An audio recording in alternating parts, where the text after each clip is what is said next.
우리가 가끔 자녀들이 내 속도 모르고 라고 느껴질 때가 참 많습니다. 그런데도 그냥 자녀들을 향한 부모의 마음은 동일합니다. 오늘 주님이 십자가를 지시는 자리, 예수님께서 꼭 알려주고 싶으셨던 게 있는 것 같습니다. 오늘 본문을 보다 보면 예수님 마지막 그 순간에 제자들에게 조금은 무리한 부탁을 하십니다. 오늘 1절 말씀 보면 그들이 예루살렘에 가까이 와서 감람산 벳바게와 베단에 이르렀을 때에 예수께서 제자 중 둘을 보내셨다라고 되어 있어요. 제자 중에 둘을 보내시면서 예수님께서 무언가의 각오와 결단을 하신 거예요. 또 하나는 목적이 있었습니다.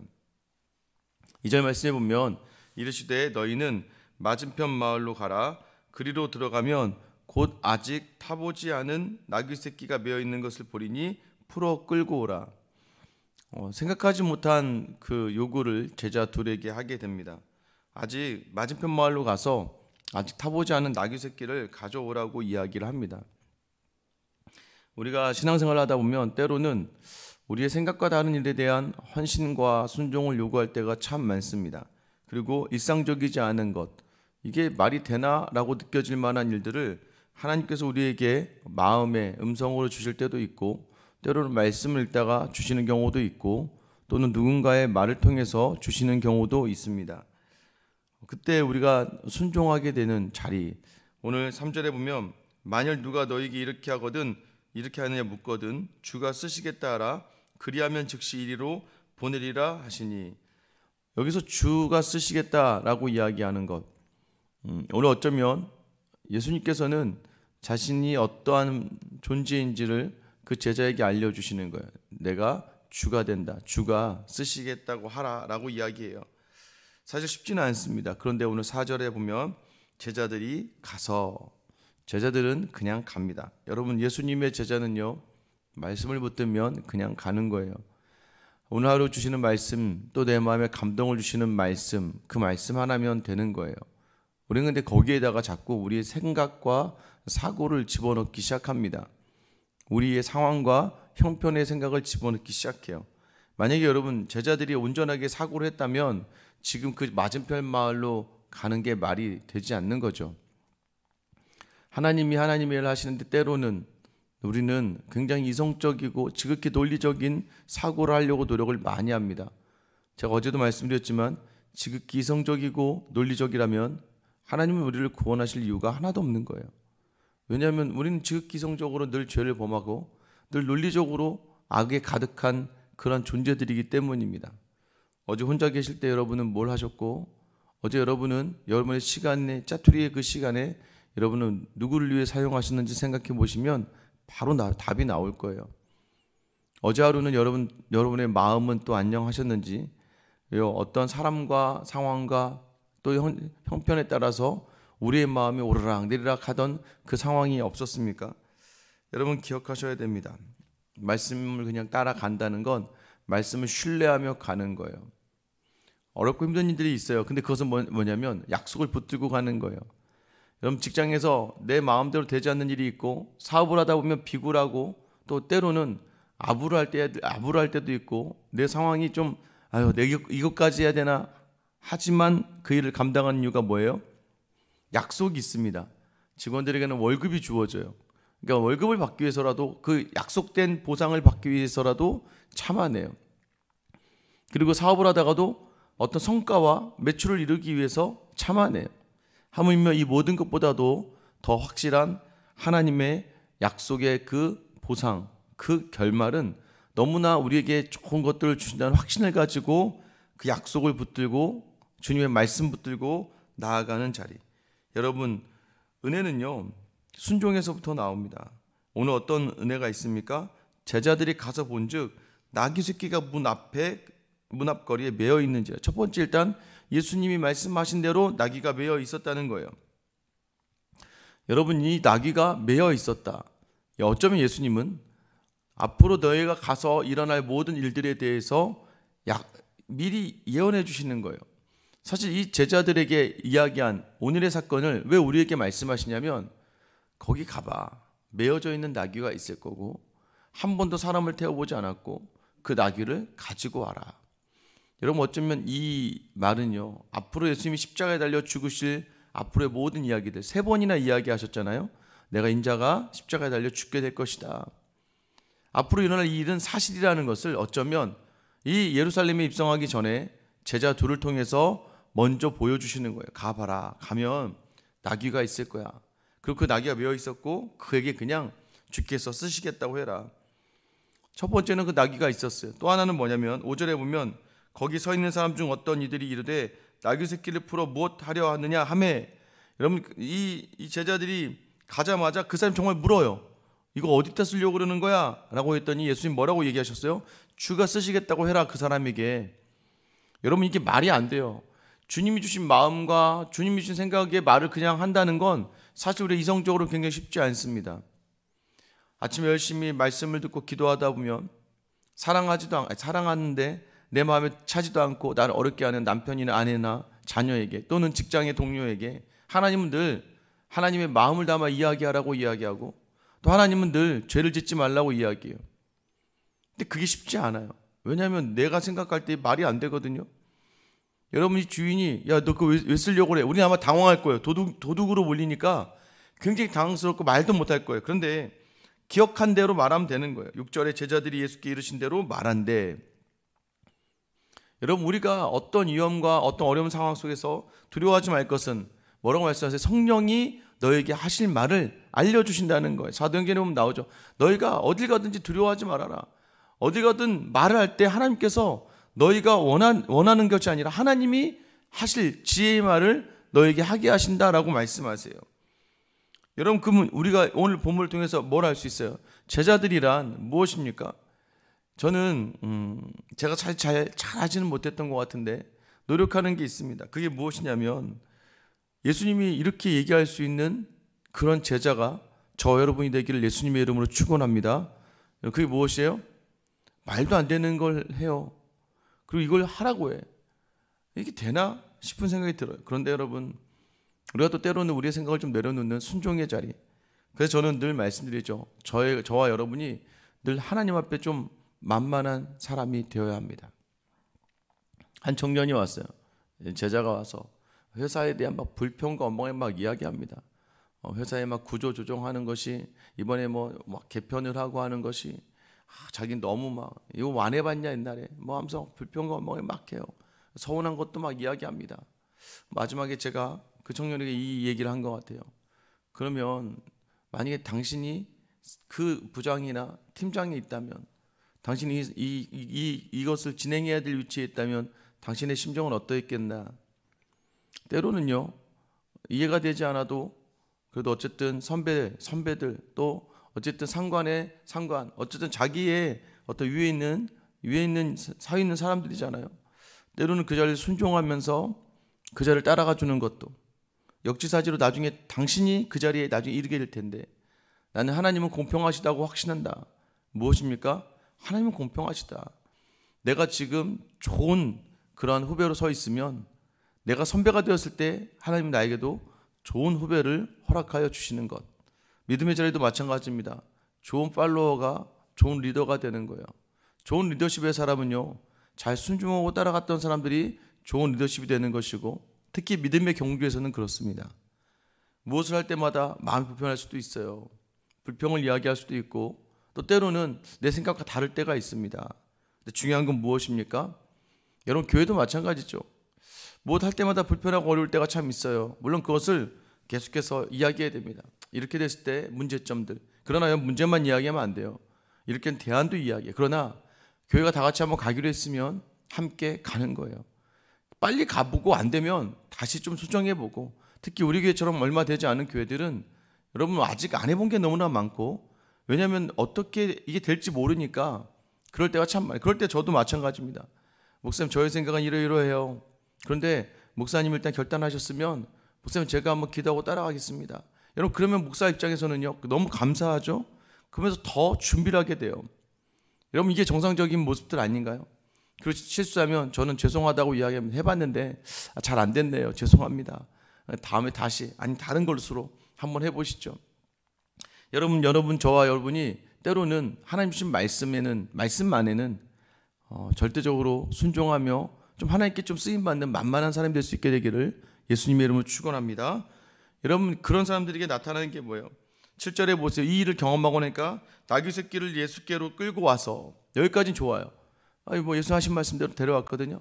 끌고 와서 어떻게 돼요? 자기들의 겉옷을 그 위에 얹어 놓음에, 제가 어제도 말씀드렸지만 겉옷은요 유일한 옷이에요. 이 겉옷을 벗었다는 건 속옷 차림이라는 걸 얘기하는 거예요. 자기들이 봐도 나귀 새끼 안장이 없으니까 그 예수님을, 지금 이 일들을 이루게 하신 예수님을 어떻게 할까 고민하다가 그들은 자신들의 겉옷을 벗어서 나귀 새끼에 얹어서, 여러분, 순종하는 사람이 은혜를 받고, 은혜를 받은 사람은 더 큰 헌신과 온전한 순종으로 나아갈 수 있게 되는 거예요. 그러니까 이게 은혜의 선순환을 이루어낼 것인지, 여러분 불순종의 악순환을 이루어낼 것인지는 여러분이 결단하셔야 돼요. 하나님 때문에 순종하는 거예요. 그러니까 여러분들이 사람 때문에, 그러니까 제가 우리 교회에서 우리 집사님들이나 우리 성도님들에게 어떤 자리를 권면할 때가 있죠. 왜냐면 봉사의 자리가 많이 필요하니까. 근데 그때 제발 목사님을 보고 순종을 하지 않으셨으면 좋겠어요. 내가 그렇게 할 여유도 안 되고, 근데 목사님 맨날 이렇게 피곤하시고, 목사님 수고하시고, 목사님 이렇게 노력하시는데 제가 좀 목사님 도와드려야죠, 이렇게 일하시면요 반드시 상처받습니다. 저 때문에, 저하고는 좋은 관계를 유지해야겠지만 저 때문에 교회를 섬기는 게 아니에요. 하나님 때문에 섬겨야 되는 거예요. 여러분의 섬김의 모든 목적은 하나님이에요. 여러분 기억하셔야 됩니다. 자꾸 우리는 사람에게 집중할 수밖에 없는데, 내 모든 헌신은, 내 모든 순종은 예수님 때문에 이루어져야 그것이 여러분 견디어지고 일이 잘 되는 거예요. 그래야 여러분도 사람에 대한 악감정도 없습니다. 왜냐하면 제가 시켜서 하면 어떻게 될까요? 목사님 제가 안 한다 그랬었잖아요. 목사님이 시켜서 이렇게 된 거잖아요. 나중에는요, 본인이 하다가 본인이 힘들고 어려워지면 전부 다 목사님 탓을 해요. 제자훈련 받을 때, 사역훈련 받을 때, 서약서 쓸 때, 또는 인터뷰를 할 때 제가 꼭 얘기합니다. 본인의 마지막 결단으로 서야 되고, 심지어는 남편이나 아내에게도 허락을 받아야 되고, 그리고 오리엔테이션 할 때도 항상 하다 보면 힘들 거다. 왜냐하면 평소의 일에다가 하루에 한두 시간, 두세 시간에 숙제를 해야 되는 일들이 들어오면 막 불편해져요. 그러다 보면 막 더 힘들어져. 사람이 몸과 마음이 피폐해지고 어려워지면 막 안에서 막 분노가 일어나기 시작합니다. 근데 그때 제일 먼저 표적이 되는 게 바로 목회자겠죠. 나 이거 안 하려고 했는데. 그래서 저 때문에는 하지 말라고요. 그리고 저도 우리 교회는 본인이 기쁨으로 감당할 수 있는, 그러니까 여러분 교회 사역은요, 다른 사람이 다 몰라줘도 괜찮다는 확신이 들 만큼 하나님 때문에 하시면 여러분 그게 지치지 않아요. 사람 때문에 하는 사람 특징이 뭔지 아세요? 사람이 좋아서 사람 때문에 하는 사람은요 오래 못 가요. 오래 못 가는 거 첫 번째. 두 번째 뭔지 아세요? 자기 마음대로 하려고 그래요. 좀 유기적으로 연결을 해서 좀 교회가 추구하는 바대로 같이 순종해줘 가야 되는데 자기 마음대로 하고, 세 번째, 다른 사람 배려하지 않아요. 왜요? 쉽게 얘기하면 이겁니다. 나는 목사님이 나 이거 하라 그랬어. 나는 목사님이 세운 자리야. 제가 뭐 제일 높은 자리인가요? 그런 거 아니거든요. 근데 목사님이 날 줬어요. 다른 사람하고는 당신들이 뭐 나랑 나는 내가 안 하려고 했는데 목사님이 시켜서 하는 거야. 내가 이거 도와주러 온 거야. 내가 당신들 원래 여기 당신들끼리 해도 안 될 것 같아서 내가 해주러 온 거야. 여러분 엄청난 교만이에요. 어디 교회에 자기가 뭘 해주러 옵니까? 여러분 이런 생각까지 하지 마셔야 돼요. 왜냐하면 그 생각하는 사람은 계속 사람을 죽여요. 내가 도와주는 거야, 내가 해주는 거야. 여러분 아니어도 하나님을 쓸 수 있는 하나님의 제자들이 수없이 많다는 걸 기억하셔야 돼요. 자꾸 내가 뭘 도와주고 내가 해주고, 여러분 무슨 예수님의 몸을 내가 도와줍니까? 이미 완성된 예수 그리스도의 몸인데 그 교만을 버리셔야 돼요. 늘 저도 그래요. 내가 이렇게 이 교회를 섬기는 건 내가 정말 이렇게 헌신해서 교회를, 그럴 때마다 은혜가 되지 않아요. 주님의 몸은요 주님 때문에 섬기는 것이고 주님만 바라보면서 나아가는 거예요. 여러분 그런 사람들에게 그런 순종의 자리에 하나님은 아시니까 하나님이 더 큰 은혜로 주시는 거예요. 종이라고 이야기하면서 참 말이 많아요. 종은 말을 하지 않는 거예요. 종은 하나님 보고 순종하며 가는 거예요. 사람 때문에 상처받지도 마세요. 여러분이 사람 때문에 상처받았다는 얘기는 결국 내가 하나님만 안 바라봤다는 거예요. 많은 분들이 그런 얘기를 하세요. 맨날 저는 하나님만 보고 해요. 근데 하나님만 보고 하는데 맨날 상처를 받고, 맨날 낙심하고, 맨날 불평하고, 맨날 원망해요. 하나님만 바라보는 사람은요, 낙심하지도 않고 불평하지도 않고 원망하지도 않아요. 남편과 아내를 섬기면서도 원망하지 않아요. 왜요? 하나님이 내게 맡겨주신 첫 번째 교회로 생각하니까 헌신하는 거예요. 기대하지 않는 거예요. 주님이 주신 은혜가 있으니까. 여러분, 그래서 우리는 때로는 순종으로 받은 은혜로 더 온전한 헌신으로 나갈 수 있어야 돼요. 여러분의 주신 순종의 은혜가 더 큰 헌신의 자리로 나갈 수 있게 되기를 예수님의 이름으로 축원합니다. 여러분, 예수님께서 궁극적으로 보여주신 자리가 무엇입니까? 예수님 나귀를 타고 입성하실 때 수많은 사람들이 자기 겉옷을 벗습니다. 여기서 보세요. 사람들이 이제 옷을 벗죠. 근데 이건 다른 거예요. 8절에 많은 사람들이 자기들의 겉옷을 벗었다. 똑같이 헌신한 것 같지만 이들이 바라보는 게 달라요. 제자들은요, 이미 예수님의 말씀대로 순종해서 가서 예수님이 보여주실 일들을 경험했어요. 은혜 받은 사람이 벗은 것과 무리들이 벗은 건 달라. 이 무리들은 겉옷을 벗으며 다른 이들은 벤 나뭇가지를 길에 펴며, 이걸 종려나무라고 다른 성경은 이야기하죠. 종려나무를 바닥에 펴고 앞에서 가고 뒤에서 따르는 자들이 소리 지르되 호산나, 찬송하리로다. 찬송하리로다. 호산나라고 외쳐요. 호산나가 뭐예요? 호산나, 이게 뭐예요? 우리를 구원하소서요. 지금 우리를 구원하소서. 나를 구원하소서라는 의미예요. 요한복음 12장 12절 13절에 보면 그 이튿날에는 명절에 온 큰 무리가 예수께서 예루살렘으로 오신다는 것을 듣고 종려나무 가지를 가지고 맞으러 나가 외치되 호산나, 찬송하리로다. 주의 이름으로 오시는 이 곧 이스라엘의 왕이시여 하더라. 이 종려나무 바이아라고 하는 것은, 여러분, 이들이 지금 목적이 있어요. 왜 겉옷을 벗냐면 이들에겐 이 예수님이 진짜 육신의 왕이 될 것, 로마로부터 우리를 구원해 줄 왕이 될 것으로 생각했기 때문이에요. 왜 종려나무를 바닥에 까는 줄 아세요? 이 종려나무는요, 마카비 가문이라는 가문의 문장입니다. 마카비 가문은요, 우리가 알렉산더 대왕이라고 하죠. 알렉산더 대왕이 죽고 나서 이 이스라엘 이 지역을 셀루쿠스 왕조라는 그 왕조가 다스리게 됩니다. 이제 알렉산더 대왕의 4명의 장군 중에 하나로부터 나온 왕조예요. 근데 이 왕조 중에 에피파네스라는 왕이 굉장히 사악한 왕이 하나 있습니다. 이 왕이요, 이 유대를 장악하고 여기 돼지로 제사를 지내기도 합니다. 성전에서 유대인들을 굉장히 모욕을 줍니다. 굉장히 막 분노를 일으켜요. 그때 마카비 가문이 일어납니다. 일어나서 독립운동을 해서 마침 셀루쿠스 왕조가 처참하게 다른 나라에 무너지게 되면서 독립을 완수해요. 그러면서 그들이 마카비 가문의 그 문양이 바로 이 종려나무였습니다. 그러니까 그래서 그들이 독립한 날을 우리 성경에는 수전절이라 그래요. 수전절. 하누카라고 이야기하는데, 마카비 왕조가 이 셀루쿠스 왕조로부터 유대를 독립시켰던 그러한 날을 막 이제 기념하는 거예요. 그러니까 이들이 지금 예수님을 받아들일 때는 바닥에 종려나무를 까는 건 뭐예요? 우리의 왕이 되어달라는 거예요. 근데 여러분, 그런데 그 모습과 예수님이 나귀 타고 들어오시는 모습은 너무 대조적이에요. 예수님이 쓰시는 사람은 누구예요? 나귀 같은, 나귀는요 부정한 동물에 들어갑니다. 소처럼 정한 동물이 아니라 부정한 동물이에요. 되새김질도 안 하고 굽이 갈라져 있지도 않아요. 레위기에 따르면. 그래서 부정한 동물에 들어가는 거예요.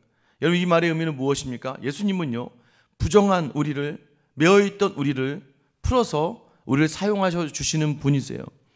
여러분, 우리는 늘 악해요. 넘어져요. 그런데도 불구하고 주님은 주님의 손으로 우리를 이끌어 가세요. 여러분, 이 나귀의 특징이 뭐예요? 한 번도 사람을 태워보지 않았어요. 경험도 없어요. 두려워요. 아무것도 할 수 없는 연약한, 부정하고 연약한 이 나귀를 사용하시는 예수님의 모습은, 여러분, 어쩌면 겸손의 왕으로 오신다라는 큰 틀은 있지만 그 왕이 사용하시는 그 사람은 누구냐? 자기 스스로를 부정하다고 여기고 자기 스스로는 경험도 없고 연약하다고 여기는, 여러분, 늘 은혜의 시작은 어디냐면 겸손에서부터 시작되는 거예요. 겸손과 낮아짐, 나를 내어던짐. 어제 말씀드렸죠.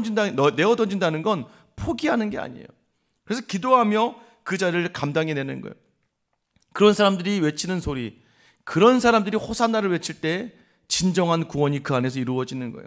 호산나, 나를 구원하소서. 제발 주는 지금 나의 간구를 들으시고 구원하소서. 여러분, 이것이 바로 우리가 나귀와 같은 존재인데도 불구하고 우리 매어있던 우리를 부르시고 스스로 우리를 통하여 자신의 일을 행하려고 하시는, 부정하고 연약하지만 예수가 함께 하시니 겁날 것이 없고 담대할 수밖에 없는 거예요. 오늘 하루도 마찬가지입니다. 오늘 이 아침 이 말씀을 주시면서 우리로 하여금 연약하고 부족하고 부정하고 늘 주님을 배반할 수밖에 없으나 다시 주님과 함께 우리의 자리를 나아갈 때 우리 주님께서 저 여러분에게 호산나, 구원하소서, 그 외침의 그대로 오늘 하루를 믿음으로 구원으로 인도하여 줄 줄 믿습니다. 오늘 이 은혜가 여러분에게 있게 되기를 예수님의 이름으로 축원합니다. 기도하겠습니다. 사랑의 하나님, 나귀를 타고 오시는 예수님, 이 이야기는 우리가 너무나도 익숙하고 잘 아는 그런 성경의 말씀입니다. 그런데 주님, 그 나귀가 나라는 걸 자꾸 잊어버립니다. 세상의 주인에 매여 있고 하나님, 경험도 없고 부정한 그러한 존재인데 우리 주님, 매어있던 우리를 풀어주시고 우리 위에 앉으사 하나님 예루살렘에 입성하시는 십자가의 길을 가고자 하십니다. 아버지 하나님, 우리가 오늘 드러난 종들과 같이 그 말씀에 순종할 수 있는 힘을 더하여 주시고 그 순종의 은혜를 맛보았을 때 하나님, 내 자랑과 내 만족으로 그치는 것이 아니라 더 큰 헌신과 순종으로 나아가게 하시며 하나님, 우리는 자꾸 우리가 무엇을 한다고 생각합니다. 해준다고 생각합니다. 교회를 위해서 내가 헌신해 준다고 생각합니다. 그 교만을 버리고 우리에게 이미 생명을 주신 주님 앞에 은혜로 반응하는 참된 순종, 하나님과 교회에 조금은 만만한 사람이 되어서 조금 편안한 사람이 되어서 우리 주님 때문에 온전히 순종하며 그 열매를 맺는, 부정하고 연약하지만 주님과 함께하며 구원의 자리에 이르는, 평강을 인도하신 하나님을 경험하는 저 우리 모든 성도들 다 되게 하여 주시옵소서. 오늘도 그렇게 가정으로 향하고 직장과 사업으로 향합니다. 하나님, 우리와 함께 하셔서 넉넉하고 편안함으로 오늘 하루 마무리하게 하여 주시옵소서. 늘 우리의 겸손의 왕으로 오신 우리 주 예수 그리스도의 이름 받들어 기도드립니다. 아멘.